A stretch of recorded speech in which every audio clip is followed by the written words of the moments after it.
Satan sal alles probeer om jou dood te wil maak van die gawe en die roeping wat binne in u is. Hy weet dit. Dit gaan hom verongeluk met die planne wat hy het vir dit wat nog voor lê.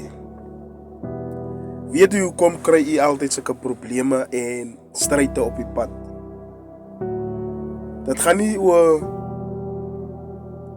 jou neighbor jaloers oor jou nie. Dit gaan oor die gawe wat God vir jou toevertrou het. Wat die vyand oorbeklei. Die mens is nie jaloers vir jou nie. As die gees wat die vyand oor die mens sit, om jaloers te raak vir 'n geestelike roeping wat God in jou lewe geplaas het, sodat die duiwel 'n mens kan gebruik om 'n mens dood te wil maak, ter wille van die gawe wat God jou toevertrou het. Onthou dit, die Here seën.